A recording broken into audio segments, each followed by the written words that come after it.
Exodus. A biblical tale of miracles, catastrophes, history changed by the hand of God. From the burning bush to the death of the firstborn, scholars and enthusiasts pursue natural explanations for supernatural events. In laboratories, desert sands, and on volcanoes. Will these theories provide proof that the miracles actually happened? What's the real story of Exodus? Is it possible that it never happened at all?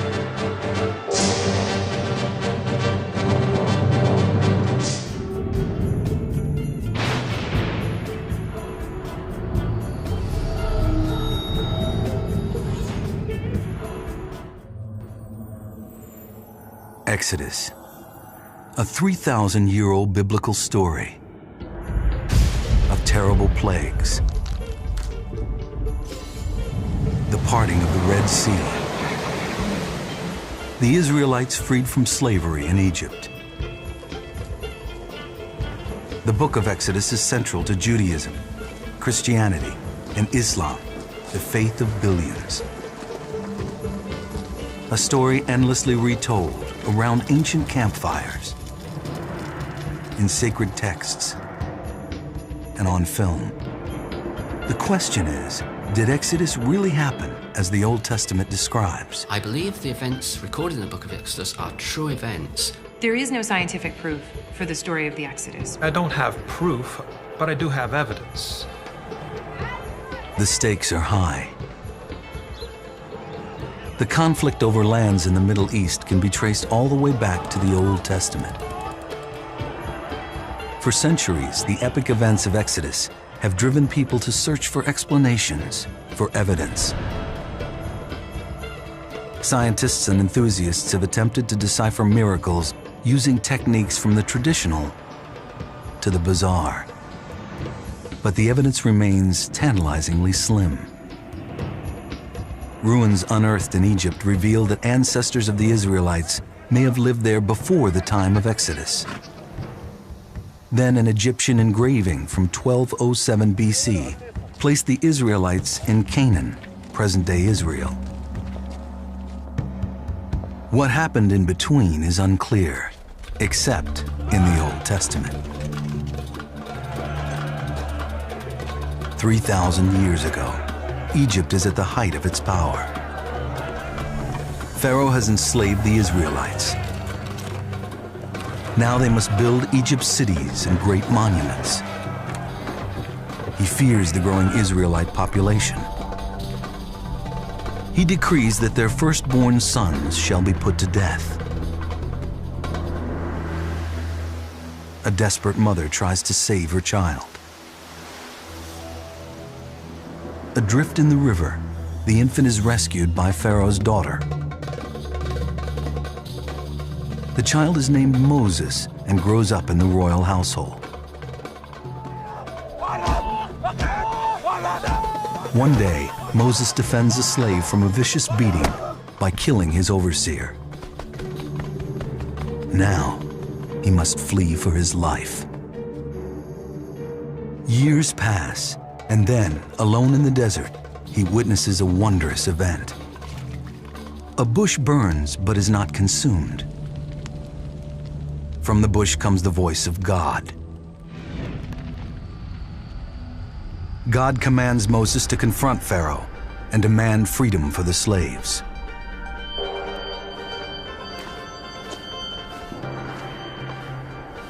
Moses walks through the desert alone to challenge Pharaoh, the most powerful person on earth.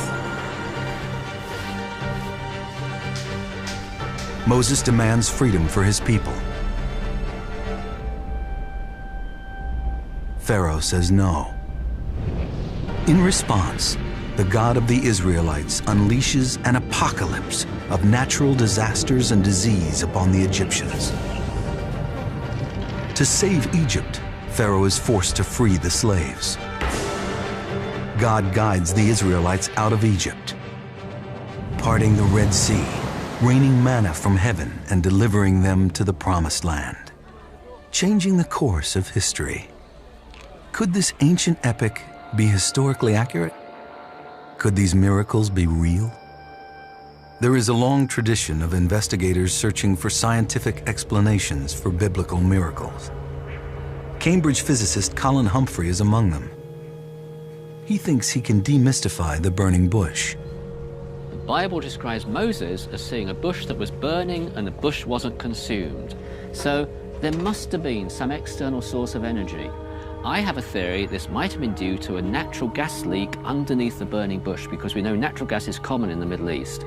We're going to see if we can reproduce the burning bush that Moses saw with this natural gas experiment. So I'm going to turn on the natural gas.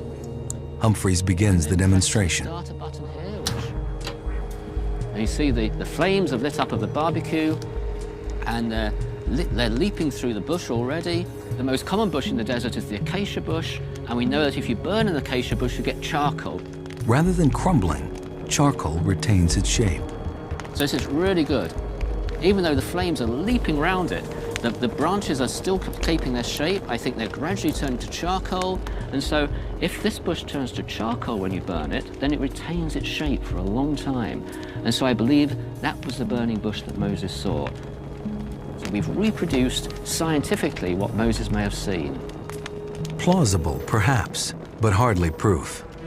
When it comes to the miracles of Exodus, explanations abound, from the sublime to the ridiculous. Perhaps one of the most daunting tasks for biblical investigators, finding natural causes for the plagues that fell upon the Egyptians like hammer blows. When Pharaoh refused to free the Israelites, heaven's wrath descended. The 10 plagues began. The water shall turn to blood, and the fish that are in the river shall die. The description sounds familiar to epidemiologist John Marr. He's seen millions of fish die in red waters from a profusion of microscopic algae called red tide. And when you look at it, you don't see the individual algae, which are microscopic, but collectively they turn the water red. They occur today around the globe, but they're almost always associated with salt water. Marr had no leads. Then, in 1995, something strange happened in a coastal river in North Carolina. 1 billion fish dead, the water red, the cause unknown. But then researchers found the culprit, a deadly microorganism called Pfiesteria. Pfiesteria was labeled the cell from hell because it killed millions, if not billions, of fish. If that occurred in North Carolina in the 1990s, why couldn't it have occurred in Egypt 3,000 years ago? For some who believe that science can explain the plagues, the red waters mark the beginning of a seemingly logical chain of events. Behold, I will smite all thy borders with frogs, into thine house, and into thy bedchamber, and into thine ovens. What explanation could there be for this population explosion? A natural check on frog populations are fish. Now, if the fish were to die, frogs would have come onto the land at the same time, millions of them. The Bible says the frogs were everywhere. And then they died. And they gathered them together upon heaps, and the land stank. God had just begun to unleash his fury. More plagues were yet to come. Did each one set the stage for the next? A chain of misery, illness, and death.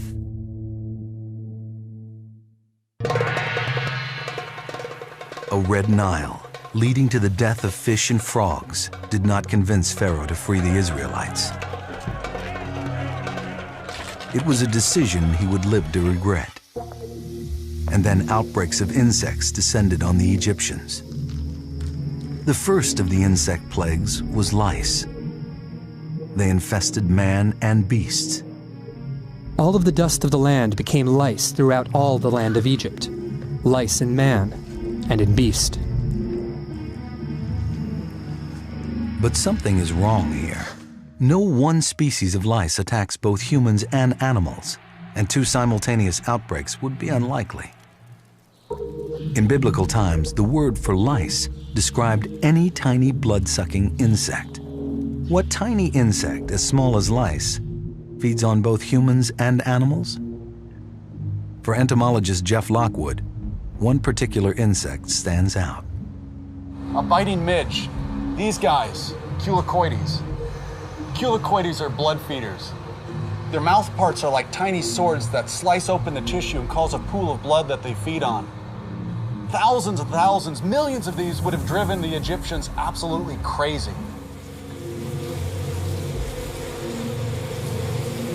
The fourth plague was an even nastier insect pest. There came a grievous swarm of flies into the house of Pharaoh, and into his servants' houses, and into all the land of Egypt. The land was corrupted by reason of the swarm of flies. For Lockwood, 2 consecutive insect outbreaks had to be more than a coincidence. Think back to the second plague, what we have is heaps of dead frogs. A dead frog does double duty to produce a fly outbreak. If they're dead, they're not eating the flies, and if they're dead, they're certainly producing habitat that's good for flies.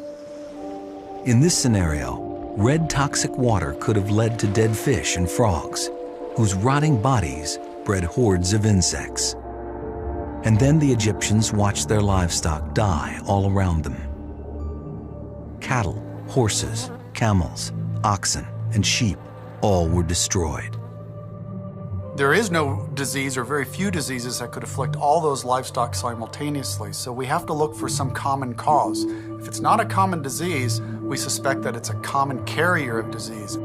Lockwood's prime suspect, the biting midge of the third plague, a common carrier of many animal diseases. A midge outbreak could have spread gruesome animal diseases like blue tongue and African horse sickness in epidemic proportions. The midge is just an absolutely ideal explanation. One common midge that's capable of transmitting diseases sufficient to sicken basically all of the Egyptians' livestock. Lockwood sees a pattern emerging. The plagues may be connected. Dead fish, then frogs, then insects, and now dead livestock. Each plague may have emerged from the previous one. Ecological pieces are now falling into place. Lockwood looks to the 6th plague, a disease that affects both humans and animals, to see if it too was triggered by an earlier plague. It shall be a boil breaking forth, with blains upon man and upon beast. There are several bacteria, such as anthrax, that can cause lesions and boils. Something had to spread the bacteria among the victims and do it quickly and efficiently. What would have carried it to both humans and animals? Let's think back to the 4th plague, the flies. It's houseflies versus stable flies in a test to find the best disease transmitter. We're going to use this yellow dye to mark the houseflies. The orange dye, the stable flies. The dye is going to substitute, in our case, for the bacteria. Lockwood sacrifices his arm to science, testing to see if either fly will transmit the dye to his skin.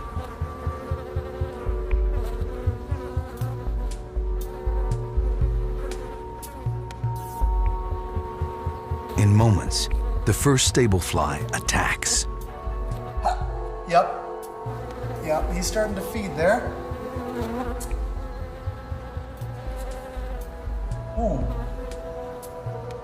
And you can imagine what the Egyptians, or I can imagine what the Egyptians would be suffering if they were covered in these flies.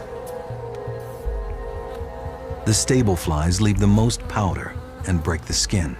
They've left powder all over the place. They're all over me and biting. The stable flies are probably the guilty party. What we have is an ecological domino effect. Something goes wrong with the river. It drives the frogs onto land. Outbreak of insects, midges, which then carry diseases to the livestock. We have an outbreak of flies, which carries boils to man and beast. Some scholars think the first 6 plagues form a series of interconnected natural events. But what about the rest?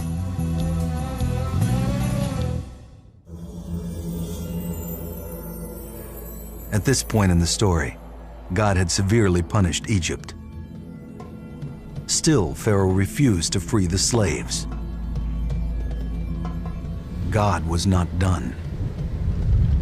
The next 4 plagues formed another chain of devastation. Crop-destroying hail gave way to ravenous locusts. And the locusts went up all over the land of Egypt. The land was darkened, and they did eat every herb of the land. There would have been more locusts in a swarm than there were humans on earth at the time of Exodus. Imagine the Egyptians. A cloud of locusts descends. Not only does it begin by eating the wheat, but soon the locusts move on to clothing, leather goods, baskets. Anything that's organic and not moving becomes food for these insects, and they devour, in a sense, the countryside of Egypt. The locusts consumed the last of the food supply. Starvation loomed. The 9th plague, darkness. Some speculate it was a terrifying sandstorm that blocked the sun. Then, the 10th and final plague. At midnight, the Lord smote all the firstborn in the land of Egypt, from the firstborn of Pharaoh unto the firstborn of the captive that was in the dungeon. Here was death parsed out in a way that seemed to defy scientific explanation. How could something have killed the Egyptians on a massive scale and spared the Israelites? Epidemiologist Martin Blaser has a grim suspicion about what happened. When you have a disease that affects both humans and animals, short time, a lot of people affected, a lethal disease, the list of possibilities is very small. Bubonic plague fits everything. Bubonic plague is spread by the bites of fleas, carried into human homes by rats. In the 14th century, Black Death wiped out 1/4 of the population of Europe. Blaser examined old death records. He found that in some European cities, plague killed Jews at only half the rate as the rest of the population. He suspects the Jews had been doing something that protected them, something that had also protected them in biblical times in Egypt. Some custom that prevented disease, like the dietary laws against eating pork. Pigs can carry a 30-foot tapeworm called tinea that can end up in humans, causing disability and death. Blaser focused on another ancient Jewish tradition. Every spring, Jews were required to clean out their stored grain. This law was so strict that even non-Jews living among them had to observe it. The Jews were empirical thinkers, and a long time ago they figured out the relationship between grain and plague. Eliminate grain, keep rats under control. By minimizing rats and fleas, Blaser believes the Israelites may have protected themselves from plague. The Egyptians, however, had no such ritual. Blaser thinks this was their undoing. The stage was set for Egypt's own Black Death. Or was it? There is nothing in the Black Death scenario that would account for such selective killing, the death of the firstborn only. There is no disease that we know of that just affects the firstborns, so I take that it's a metaphor for a disease that kills 1 out of every 3 or 4 people. John Marr believes the biblical account may have been literal. He set out to track down a more selective killer. The 10th plague was almost inexplicable. I was stumped. Then Marr heard about a contemporary case of children dying suddenly. Investigators at first suspected a mold had killed the children. This gave Marr an idea about the 10th plague. It was due to a toxic mold. His theory, grain saturated by hailstorms and stored in darkness, would have been susceptible to mold. Rare molds can wreak havoc on human health and can even cause internal hemorrhaging. With little else to eat, the Egyptians may have resorted to moldy, toxin-laced grain. Death would come suddenly, with no visible cause, as if the victims were touched by an angel of death. Still, why the firstborn? Marr found his answer, the final piece to the puzzle, in an Egyptian tradition. During the times of famine, the oldest Egyptian child would be given a double portion of food in order to stave off starvation. Instead of saving them, it killed them. The Bible paints a gruesome picture. The firstborn Egyptian children died. The rest of the population starved and was ravaged by disease. Pharaoh was defeated. He wanted the Israelites and their God out of Egypt. He told Moses to take his people and leave. The plagues came to an end. Using science imaginatively does produce some possible, if slightly far-fetched, natural scenarios for the supernatural plagues. But did they happen at all?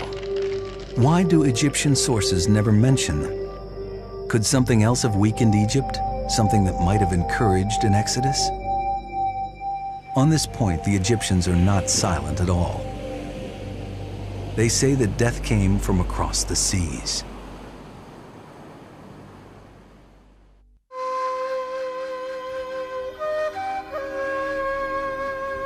Powerful empires decline for many reasons. The Bible tells us the plagues ravaged Egypt and gave the Israelites the chance to escape. Archaeologist Eric Klein is not persuaded. Rather than the plagues, I would look more to human intervention. Klein looks at the archaeological record to see what might have weakened Egypt. Scholars have deciphered powerful evidence that Egypt was attacked by mysterious invaders from across the Mediterranean.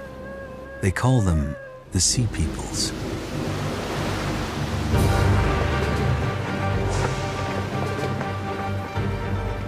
The attack of the Sea Peoples was probably the Egyptians' worst nightmare. And they are the fiercest warriors that the Egyptians have faced.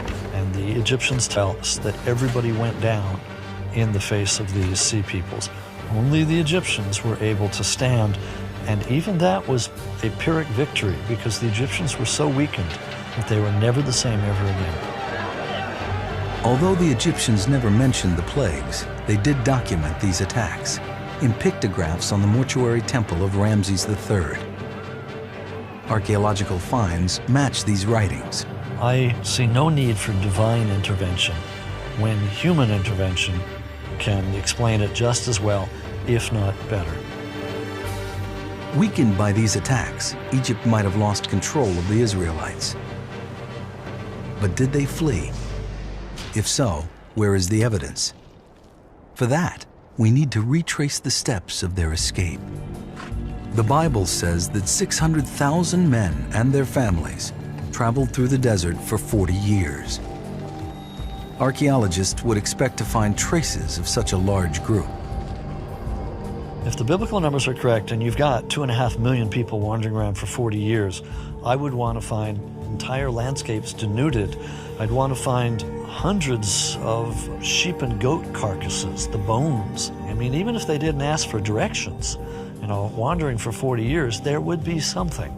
The search for a trace of this epic migration has turned up nothing. Archaeologist Jim Hoffmeyer believes the reason is that there were far fewer Israelites than the Bible says, and a much smaller group would have left behind much less evidence to be found later. One of the enduring images of the movie The Ten Commandments is these millions of people coming out of Egypt and rushing into the deserts of Sinai.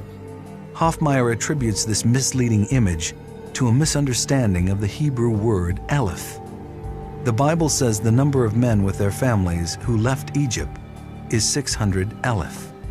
The word Aleph can be translated 3 different ways. It can be translated 1,000. Aleph can also be translated as a clan. A third option is that it's a military unit, which I think is a more plausible scenario. According to Hoffmeyer's interpretation, instead of 600,000 men and their families, there were as few as 5,000. we're talking about a few tens of thousands, certainly not hundreds of thousands, adding women and children, making it millions. Whether tens of thousands or millions, no evidence of their passage out of Egypt has been found.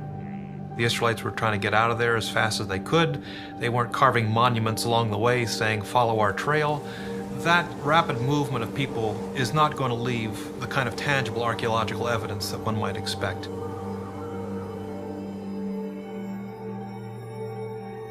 Whether millions or thousands, the fleeing Israelites were about to encounter a seemingly impassable barrier, the Red Sea.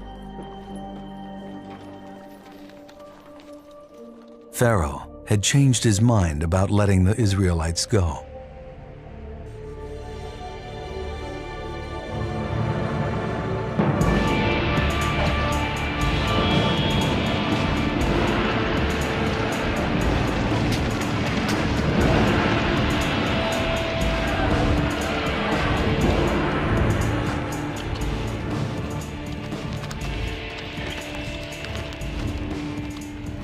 Pharaoh's army descended on the Israelites and trapped them by the shore of the sea.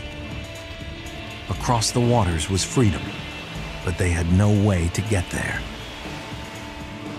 Again, Moses heard the voice of God. Lift thou up thy rod, and stretch out thine hand over the sea, and divide it. And the children of Israel shall go on dry ground through the midst of the sea. The Egyptians pursued and went into the sea after them. And the waters returned and covered the chariots and the horsemen, and all the host of Pharaoh. There remained not even one.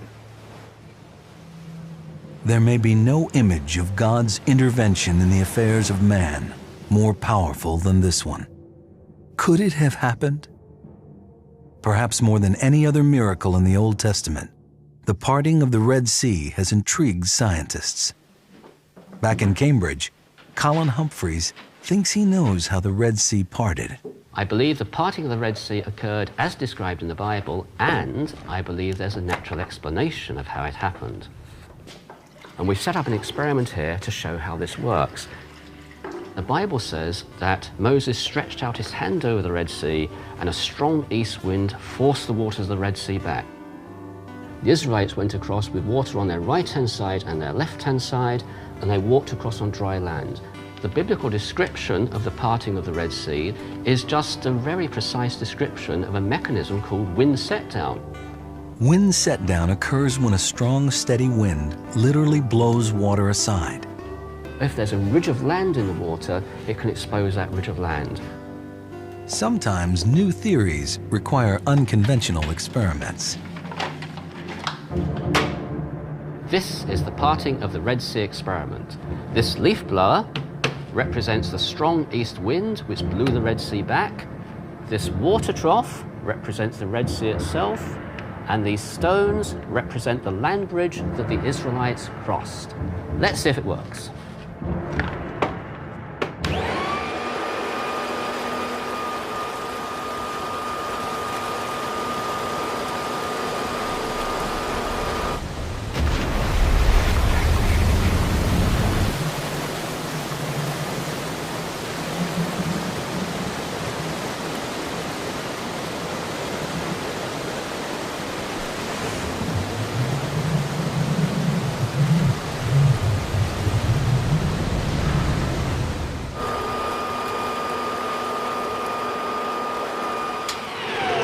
I think that's just amazing. That was fantastic, I think. It worked even better than I thought it would. Now that we've stopped, you can see the water completely covers the land bridge. This corresponds to drowning Pharaoh's army, chariots, and horses, just as described in the Bible. Humphrey's theory is hardly the only explanation of how nature could have split the waters. Geoarchaeologist Floyd McCoy is thinking bigger, much bigger. Floyd researches tsunamis at the University of Hawaii. He says a tsunami might have created a land passage for the Israelites across a lagoon. Although we think of a tsunami as a lot of water, What comes before is the disappearance of water. Sometimes you get a warning that a tsunami is coming. Sometimes that ocean disappears, and that's called drawdown. Remember what a wave looks like. It's sinusoidal. Bottom, top, trough, crest. If the trough comes in first, that's drawdown, the ocean disappears. Here's the ocean into a broad lagoon. This giant wave coming ashore has a crest and a trough to it. This is the water receding from here to here. The lagoon is there no more and provides ground that the Jews could perhaps have used in their exodus out of Egypt. And then that will be followed by the crest coming in, and suddenly the place is awash, and it would wipe out anybody pursuing the Jews. There's drawdown. Picture that 100 times bigger, and that wave coming in much bigger. There comes the crest of the wave. For all of this to happen, so that there's time for this group of people to get across this lagoon. It's a big lagoon. It's got to be a pretty big tsunami. A big tsunami needs a gigantic event to set it off. An earthquake, an asteroid impact, a volcanic eruption. So where did a wave like this come from? Well, there's Santorini, one of the giant eruptions in human antiquity. Santorini erupted with a force of over 24,000 megatons. Okay, here's Santorini. North is this way. Heading down this way is Crete, and that direction, Egypt. This was an island. There was a large island that sat in here, right here. So here's this big eruption plume, right, rising up here. 40, 50 kilometers up. It collapses. With the debris falling, hitting these slopes here, it shoots down the slopes. Right, and into the water. Into the water. Pyroclastic flows. And when it enters the water, tsunami. Exactly. Pyroclastic flows, sudden huge slides of volcanic ash and debris falling into the water, have been shown to trigger tsunamis. Computer modeling reveals that the Santorini tsunami would have headed directly towards the Nile Delta, a possible location of the Exodus journey. The issue is the dates. When did Exodus happen and when did this eruption happen? We don't know. And there's a timing issue here. How wonderful that this suddenly happens just when you're there to allow you to cross, and then the crest of the tsunami comes washing in and to take out the bad guys behind you. That's stretching it a little bit. As an explanation for the parting of the Red Sea, a tsunami is a long shot. But could another volcanic effect provide a more compelling answer? A smoking gun, so to speak? When it comes to the parting of the Red Sea, volcanologist Steve O'Meara has spent a lot of time thinking about lava. For him, Hawaii's Kilauea volcano is a window into the biblical past, when an underwater volcano may have been the source of the Israelites' escape route across the sea. Imagine the Jews reaching this massive land bridge formed by lava. Here we have Earth being created before our eyes. You see the lava flow going into the ocean on a new bench of land. This is a very highly unstable platform of land. The bench will not last for long. This whole area can fall in just a matter of minutes. Massive collapses have occurred here in Hawaii, almost in the blink of an eye.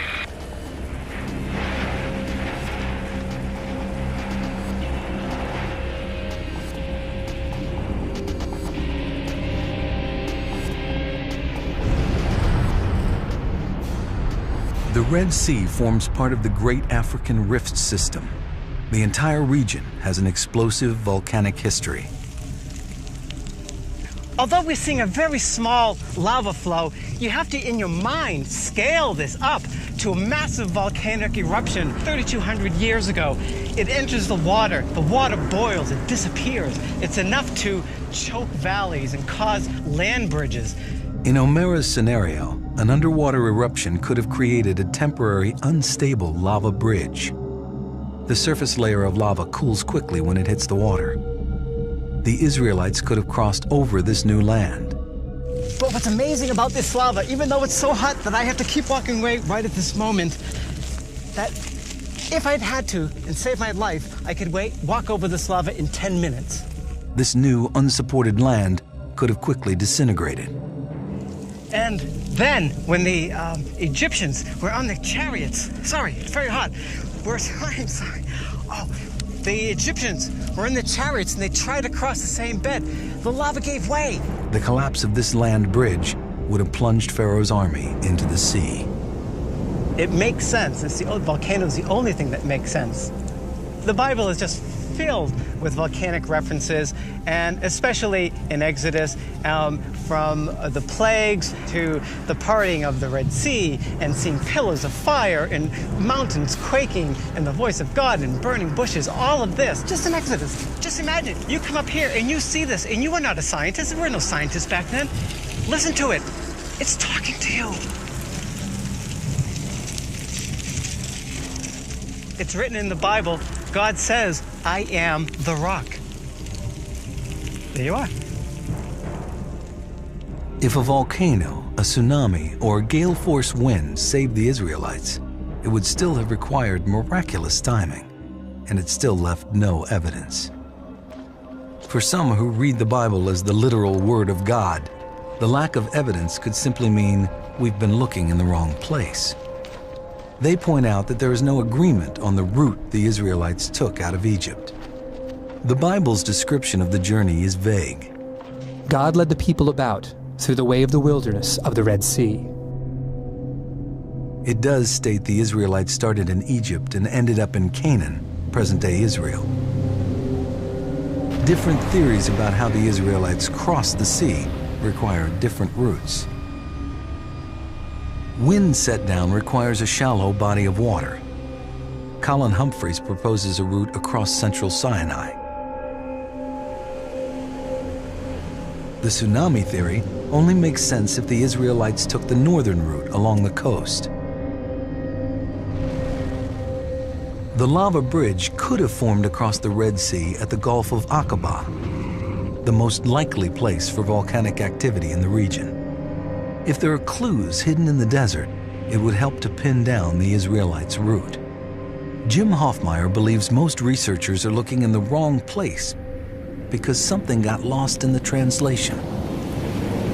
Literally. The Hebrew Yam Suf literally means Sea of Reeds.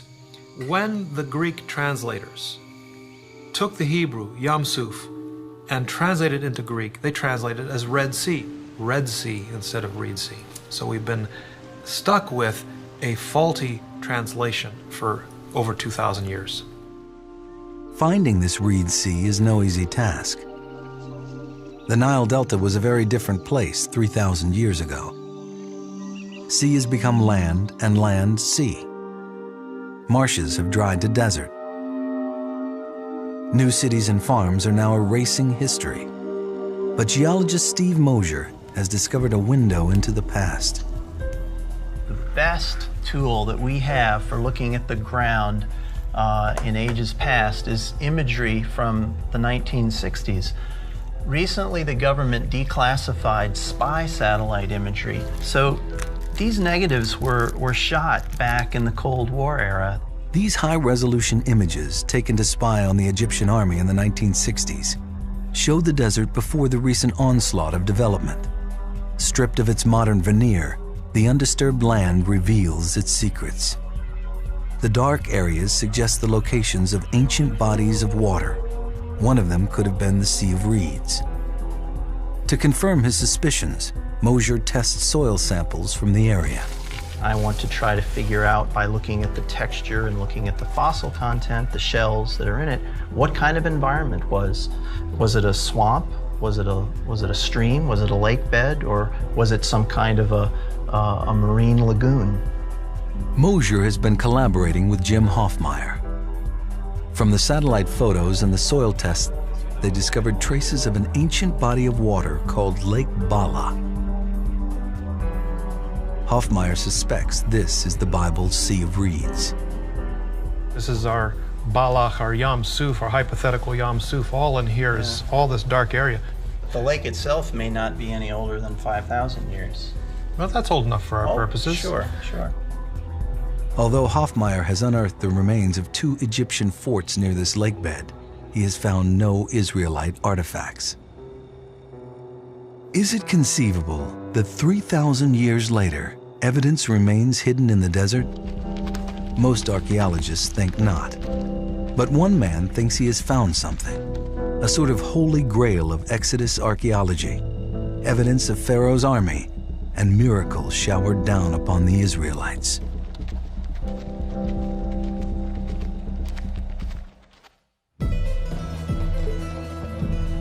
When it comes to Exodus, Bob Cornuke thinks he might have found that elusive Holy Grail, actual artifacts. His investigative techniques are driven by his detective skills and his faith. I've been researching and investigating the Exodus route for about 20 years now, searching for the real Mount Sinai in Egypt, searching for the Ark of the Covenant, the crossing site of the Red Sea. When I was a police investigator, the crime scene spoke to me. Little pieces of evidence would tell me what happened there.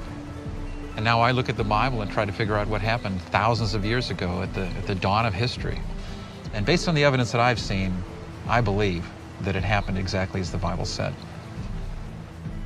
We used the Bible as a compass, as a roadmap and a guide, and that gave us a pretty good indication where the route probably was.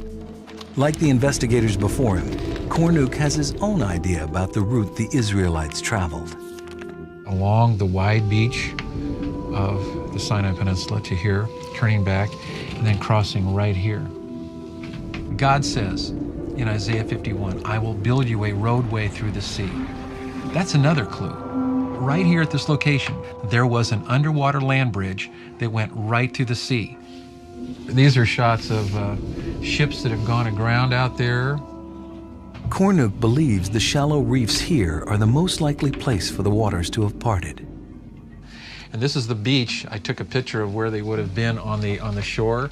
You can see where the children of Israel would have been all bunched up, and then the mountains cup around them. They had nowhere to go except into the ocean, right here. If Cornuke is right, this is where Pharaoh's army would have been destroyed. And here, we hit what for him is the ultimate pay dirt. We went there and started digging into the side of the cliffs, hoping to find something. And out of the cliffs started falling hundreds of pieces of bronze. And let's say that the Egyptian army did drown here. This is a man-made object. It's tubular in shape, kind of, you can see where it's kind of rounded. Could be an arrow shaft or some other clasp that was on a soldier's uniform or even on a horse. I think it's very provocative to think that this is from the Egyptian army of Pharaoh. Cornuke's colleagues also explored the desert where they believed Israelites wandered. They discovered what they believed to be handcrafted stones. Not just a couple, but hundreds, almost thousands of these were found laying all over the ground. What could they be? The Bible talks about manna being ground on stones. According to the Bible, manna is food from God. It rained down from the sky to feed the Israelites in the desert. Could these be the very stones that ground the manna for the children of Israel during their sojourn in the desert? I think it's highly possible. Has he found the Holy Grail of Exodus archaeology? Actual evidence? Scientists are extremely skeptical.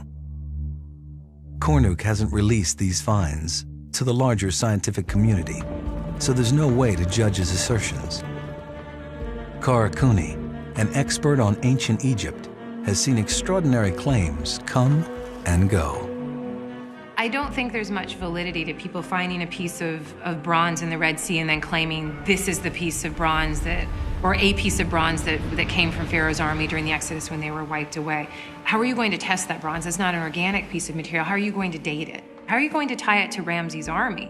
Anytime you have a new discovery, some new information, it takes a long time for people to shift over and start looking at it, and even longer for them to accept it.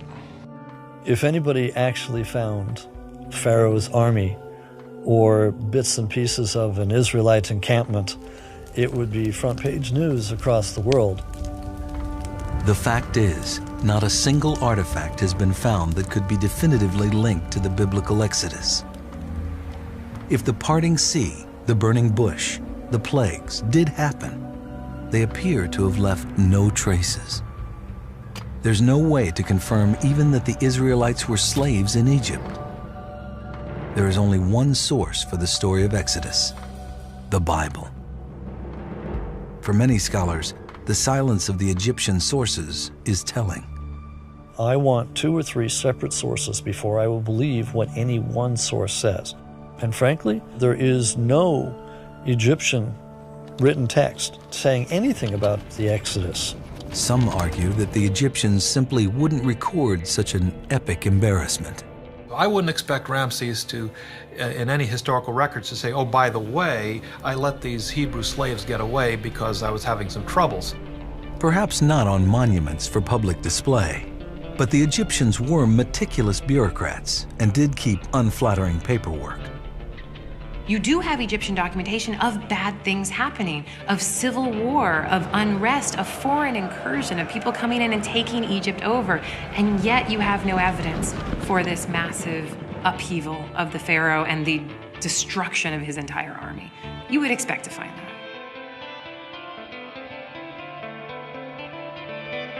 Looking at Exodus solely through the lens of science, we know only a few hard facts. Ruins suggest that people of Semitic origin may have lived in Egypt around 1600 BC. About 400 years later, an Egyptian tablet states a people called Israel lived in Canaan, present-day Israel. What happened in between, the time Exodus supposedly took place, is a mystery. Scientific explanations offered for the many miracles of Exodus, though intriguing, take us no closer to proving it happened. And the archaeological and historical records remain resolutely silent about these epic events. We do not have a single shred of evidence to date. There is nothing archaeologically to attest to anything from the biblical story. No plagues, no parting the Red Sea, no manna from heaven, no wandering for 40 years. The most likely reason that we're not finding any evidence for the Exodus in Egypt is that it didn't happen the way that the Bible said it did, or that it didn't happen at all. But even skeptics admit that precious grains of truth might lie at the heart of the narrative. Perhaps it was born among the small groups of nomadic people who traveled between Egypt and the land of Canaan. I think there's a very good chance that what actually took place was a series of migrations, waves of migrations, if you will, over 300 or 400 years of people leaving Egypt and making their way up to Canaan in 1s, 2s, 3s, maybe even 10s, hundreds at the most. The story of the nomads' journeys was perhaps told and retold, passed down from generation to generation, until it became an epic. Despite the lack of evidence, the story of Exodus endures. It helped shape the modern world. The tale of the liberation of a people and the triumph of their one God over many has resonated through the ages. Revealed word, revealing mythology, the truth of this story can only be answered in the heads and hearts of each individual. But surely the questions are worth asking. We have yet to find any indication from any kind of archaeological source that it actually took place. For people who have religious convictions, they don't need proof. It all boils down to this is a supernatural event, and you can't explain it in any other way. Ultimately, the power of Exodus lies more in faith than in science. There's no real scientific proof that the Exodus took place, but as a Christian or as a Jew, you shouldn't need scientific proof to be a person of faith. Faith doesn't need to be scientifically proven, nor should it be. It's faith. Perhaps, someday, the wilderness will reveal some bit of incontrovertible evidence that Exodus happened. But for now, the desert keeps its secrets.